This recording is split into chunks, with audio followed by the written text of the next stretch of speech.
Ryan Falkenrath here, Set the Pace Triathlon. I'm an Ironman University certified coach, and I'm here to talk to you about Ironman Tulsa 2020, what you should be doing 2 months out, optimistically speaking. So we'll go over a little bit about the specific actual nuts and bolts of in the training, miles and time and distance and all that. And I got two separate plans here. I've got a advanced and intermediate plan and beginner intermediate plan, so there's two different kind of levels of where I'm looking at. But I also want to focus on, in addition to training, swim, bike, and run, now's the time to really be honing in on that nutrition. So what you've been training with, is it working for you? Are you going to use it on race day? Are you going to use what's on the course? Have you been training with that and find out it works? So make sure you're locking in on that stuff, making sure you're getting enough ordered, have enough supply, especially if you're providing your own, so you have enough supply on race day and to your training leading up to that point. Because at this point in the game, you don't want to be caught off guard by, oh, I'm out, and the shipment won't get here more than a week before I have to leave. If you have to order it, you may not get it in time. So make sure that you've got it all dialed in, and then make sure you've got enough supply to get you to race day. Hone in on hydration needs as well. So you're using what's on the course. You're figuring out your sweat rate. You're figuring out, if you're doing sweat testing, kind of what the makeup is of your sweat, how much sodium you need, potassium, all that. So figuring out that, and then what kind of products work best for you, and making sure that you've got all that kind of stuff leveled up and ready to get you through training and through race day. Now's also time to be taking the stress off yourself by finalizing your travel logistics. And I realize at the time of this recording, we've got a lot going on in the outside world, and the race and everything's kind of up in the air. But I've been telling my athletes, and personally, because I'm doing the race, to be optimistic that the race will happen. Plan as if it will happen. So make sure you're finalizing your travel logistics, but have in mind, do you need travel insurance? What's their policy on cancellations or changing your reservations? So maybe that's kind of something you look at too. If you're making reservations, Airbnb, VRBO.com, or the hotel, what's their policy on changing that? On flights, can you get that moved? Everybody's being a lot more flexible these days. So make sure you kind of got this in mind. If you're finalizing plans and it's a big ticket item, make sure that you're either finalizing it or have it lined up to be able to pull the trigger quickly if things work out well. If they don't, unfortunately, things can be postponed or changed or modified.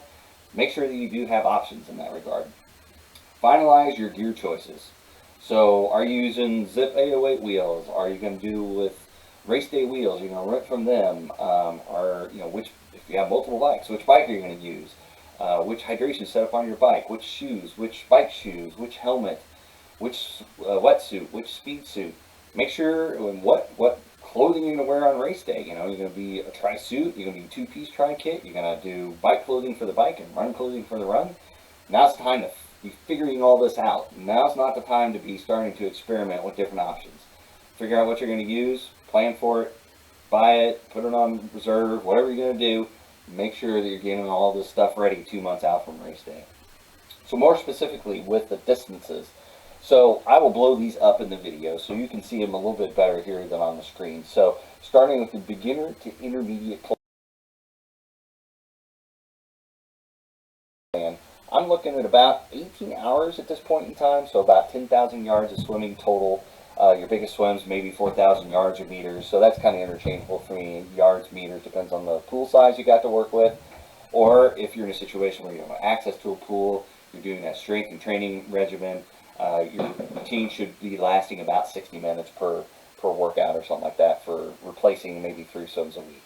And then the bike, you're about 140, 150 miles a week. You're looking at a long ride, about 85 miles is what I have on tap here for my beginner to intermediate people. And the long run, actually for my beginner plan, sometimes I split up the long run. So we're looking at about 15 miles for that long run on the weekends.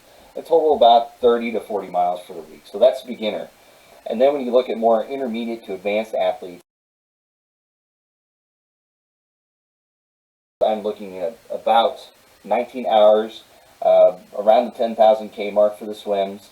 I'm looking at about a 100-mile bike ride at this point in time. So we're really starting to get in a couple centuries. They're not all going to be 100-mile bike rides, but we need to start getting into that. Make sure they're really comfortable, especially if you want to be aggressive in that race. You need to make sure you're comfortable on that bike and you're overreaching in your training on your long rides to be able to be comfortable on that 112 miles on race day. And then, so we're looking at a total of about 140, 150 miles a week. So the big difference is going to be probably the distance for the long rides and runs you're doing. And I got a little bit of more intensity for my advanced athletes. And then for the run distance, you're looking at about 30 to 40 miles per week. So at this point in time, you're about the 18, 19 hour mark range for the workouts. I mean, you're really putting in the work at this point in time, and this is really going to lay the base for race day. So this is a very optimistic outlook of where you should be 2 months out from getting ready for Ironman Tulsa. And I will be part of the event coach staff team. So I'll be there. I'll be on site for questions or comments or anything that you have that, especially for the beginners out there, if you have any questions about the race and logistics. And like you guys, I'll be training for it. I hope to see you. I'll be super excited to see you on race day. We're going to be there with you, and we're going to make sure that you have the best race day possible. We'll talk to you later.